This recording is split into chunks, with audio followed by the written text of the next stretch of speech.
किधर किधर जाता है, और जहाँ भी जाता है कहीं ना कहीं तो लेके ही जाता है। वाली चीज़ें जब केमिस्ट्री पढ़ते थे तो उसके अंदर कभी ये यूज़ होती थी, फलां मेलोल और इतना उसका इसके साथ कम्बिनेशन हो तो ये बन जाएगा। मेरे ख्याल में कुछ उसी से रिलेटेड ही था, but on that time. Okay,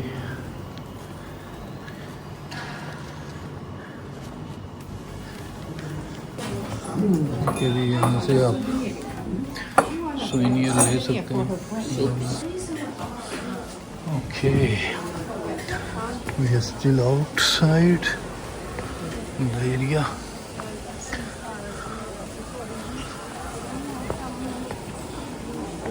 तो यही है जी, इसको मैक्सिमम एक्सप्लोर किया जाए। इसके टॉप पे जाके देखते हैं उधर से कोई व्यूज़ मिलते हैं या कोई लाइब्रेरी है या what into it. Let's have a look. लेकिन ये है जनाब अंदर से क्लोज, तो उन्होंने कहा जी नस जाओ।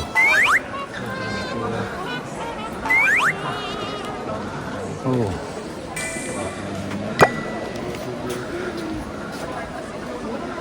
Good.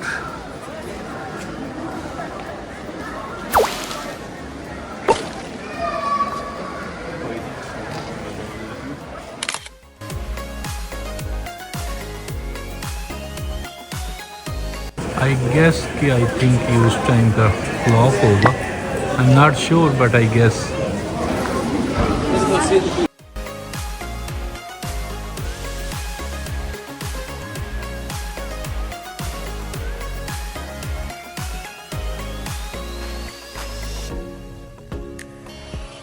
We are on the way to downstair हैं जी, और यहाँ से आपको आवाम जो है वो ऊपर आती हुई नज़र आएगी।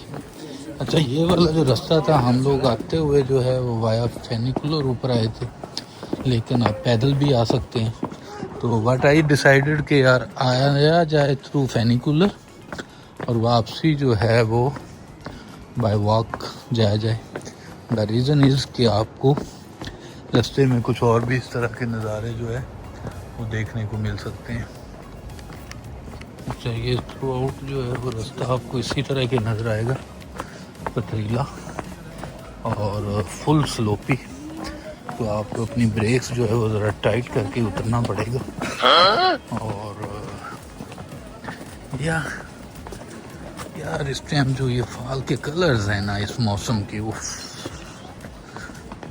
तो आपके ना पूरे ट्रिप के पैसे पूरे कर रहे हैं। मैंने तो यही आके देखा है जर्मनी में कि मज़ा आ गया। हम जी घूम फिर के वापस आ गए हैं उसी लोकेशन पे जहाँ सुबह हम लोग गुजरे थे। ये very old and famous area which called is सचलॉस, पता नहीं क्या इसको बोलते हैं, कुछ ऐसा ही है। और if I am not wrong ये इनका सबसे बड़ा चर्च है। और हमारी जनाब अगली डेस्टिनेशन है old bridge. Old bridge is also very renowned tourist attraction over there here. So यहाँ से जनाब मैंने अभी पता किया है, खैर गूगल भी बता रही है कि 15 से 20 मिनट की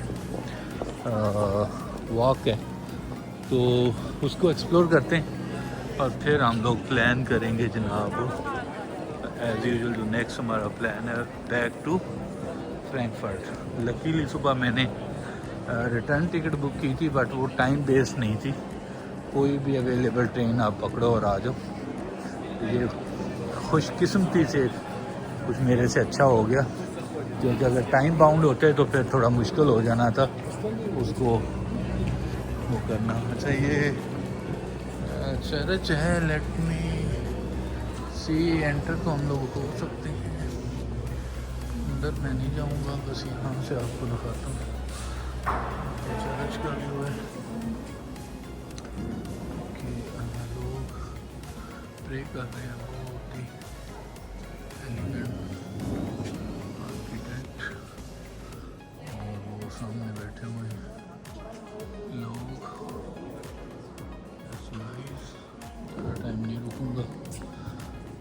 ओके, ये क्रिश्चियंस की मजहबी इबादतगाह है, तो इसको आप एज ए टूरिस्ट प्लेस के तौर पे कैप्चर नहीं करना चाहिए, ये मुझे ऐसा लगता है। Maybe I am wrong, but मैं कुछ ऐसा सोचता हूँ। तो जस्ट उसको एक ओवरव्यू लिया और बस बाहर आ गए।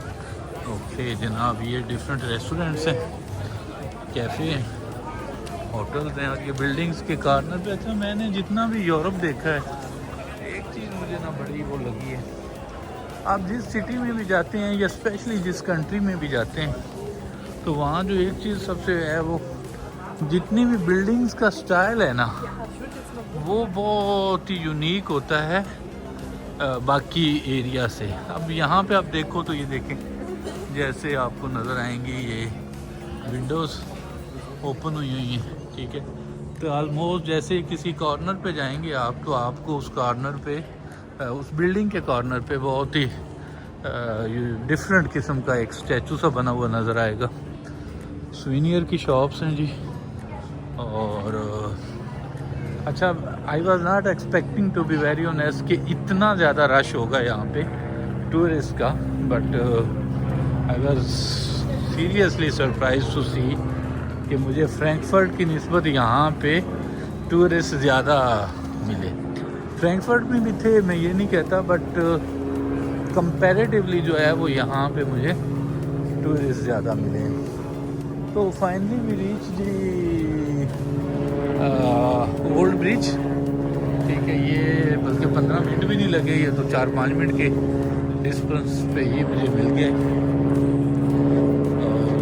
आपको भी विज़िट कराते हैं, ये पहले तो इसकी एंट्रेंस दिखाते हैं और फिर आपको ये ओल्ड ब्रिज का नज़ारा कराते हैं। प्लेस जो सुबह प्लान की कि अच्छा मेरी वो वाली साइट आज मिस हो गई है, उसे किसी और दिन प्लान करता हूँ, तो let's find some another beautiful place जहाँ पे दिन गुजारा जाए और उसको एक्सप्लोर किया जाए। तो फाइनली आई केम हियर और दैट्स रियली वर्थेबल प्लेस। मुझे तो मज़ा आया है। आई होप कि आप लोगों ने भी इसको एंजॉय किया होगा।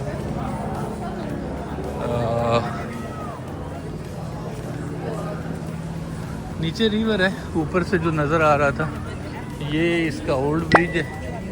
और ओल्ड ब्रिज जैसे आप गूगल करते हैं कि आप हेडलबर्ग आए हैं, तो आपकी मोस्ट रिनाउंड टूरिस्ट अट्रैक्शंस, तो उसमें पहले नंबर पे कैसल है और दूसरे नंबर पे ये ओल्ड ब्रिज है। और सामने आपको नज़र आ रहा है एक क्रूज़ शिप भी, लेकिन बहुत ज़्यादा सूटेबल है अगर हम लोग नाइट स्टे इधर करें तो। हमारा क्योंकि ऐसा जैसा प्लान नहीं है, हमने जाना है वापस फ्रैंकफर्ट में, बट इधर से खड़े होके नज़ारे करते हैं और आप लोगों को भी कराते हैं। ओह खूबसूरत।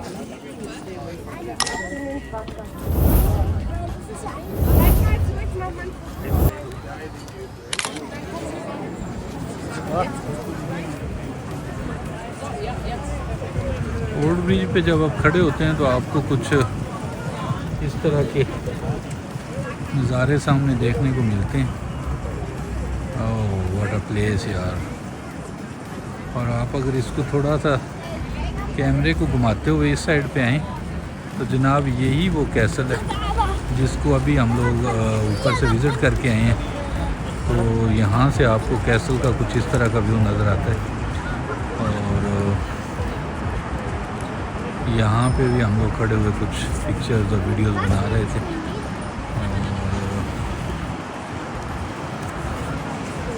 और ये जो इस टाइम दरख्तों के पत्तों के कलर्स हैं, इन्होंने तो सच्ची में मतलब एक्चुअल में उतने अच्छे से शायद मैं कैप्चर नहीं कर पा रहा, बट जितने अच्छे ये दिखने में लग रहे हैं वो एक वाकई लेवल है यार।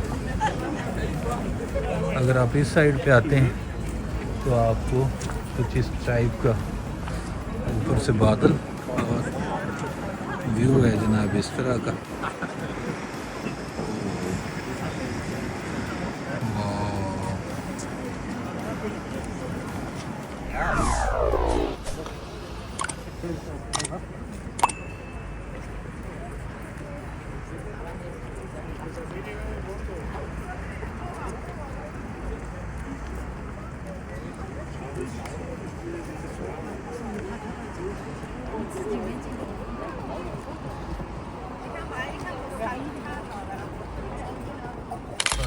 वापसी की टिकट और ट्रेन में मिल गई ऑन टाइम और there is only one stop non stop type train है ये और वी आर एक्सपेक्टिंग कि शायद 1 आवर में we will be over there.